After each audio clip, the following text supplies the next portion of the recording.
Now we might go to some of the fun things that have happened along, and been so many funny things. I can't tell them all, but I remember on one occasion in our church, we had baptism every Sunday night, and I had a baptismal committee that took care of the people who were to be baptized. And one Sunday night, the people were almost all there, and I got up and announced, I said, is anybody else here supposed to be baptized?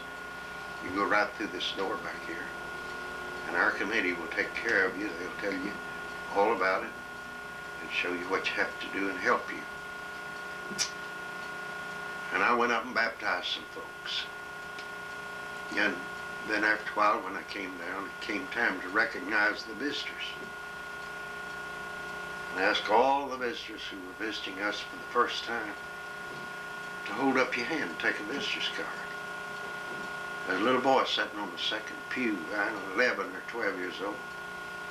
He had his hair all slicked down, plastered down and wet. He held up his hand. I said, son, didn't I just get through baptizing you? He said, yes, sir. Is this your first time that you've ever been in our church? He said, yes, sir. I said, you mean to tell me you've never been here before? How did you get in that baptistry anyway? He said, I was just going back to the restroom.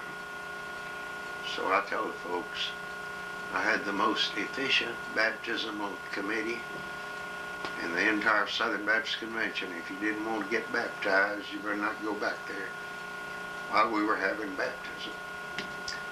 But anyway, that almost broke up the service before we got started that night.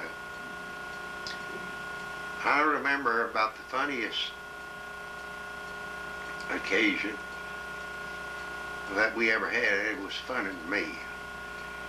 We always had a Christmas Eve deal and took up an offering, or it was a time for each Sunday school division to report what they had taken up for the Light of the Moon Christmas offering. They would give a program, sing a song or something, and then they would announce their Light of the Moon Christmas offering. And here was some young people. Well, they were the younger young people, junior high department in our Sunday school. And the lady who operated it, she was a goer. She could always go. She had her husband up in a balcony.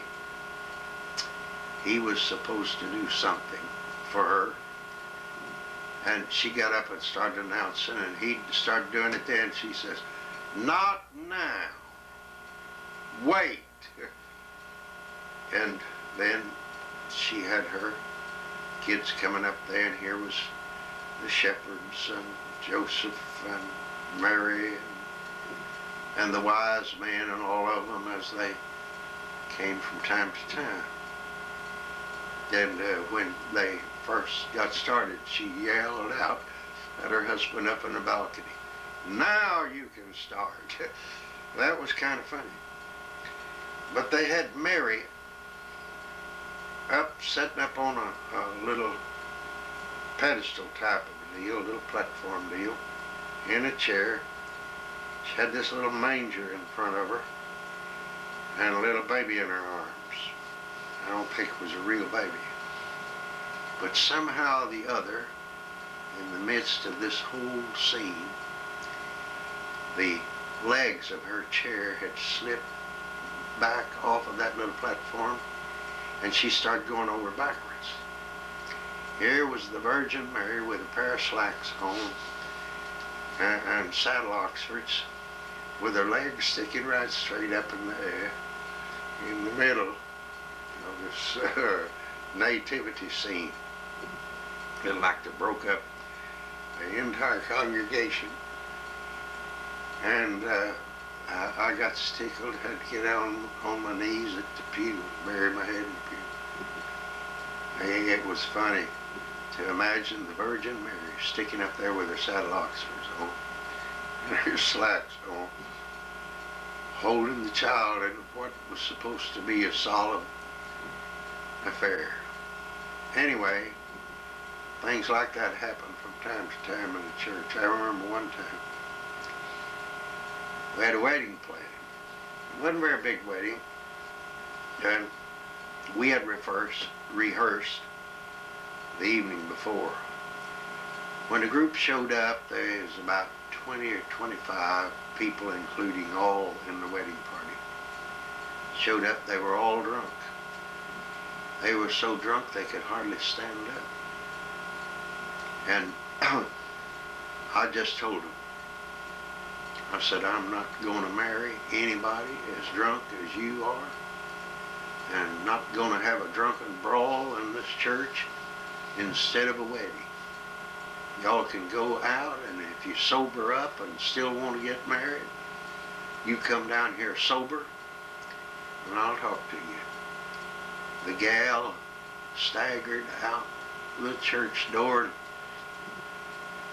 and it had been snowing a lot, and we'd shoveled all the snow off of the steps and off of the walk, and there was a huge drift of snow up there.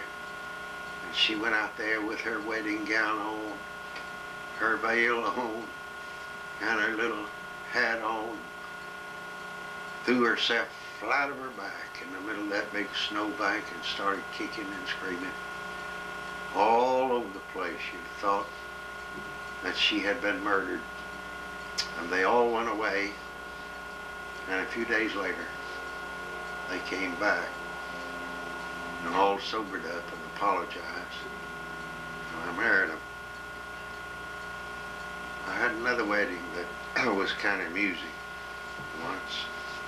This girl and boy, actually they were older people, I would say in their 40s. They came to me and won't talk to me about being married. And I said, do you have a marriage license? Yes. They handed it to me. Now, marriage license issued here then, this back in territorial days, was good for a year. And their marriage license would expire the next day. And I said, why did you wait a whole year after you got your license? Well, he wanted to wait. And anyway, we arranged for him to have the wedding. Next day came, and they had a few friends with them. He came down that aisle. He looked like he was going to an execution rather than getting married to have a happy life. And after the wedding, he didn't kiss her, but she reached down and kissed him. And when they left, he looked sad instead of happy, and I thought, great heavenly days. This is some wedding. I'm sure that they're going to have an exhilarating, happy relationship in their marriage. And these oddball things happen from time to time when you stay in the same place. As long as I have stayed here.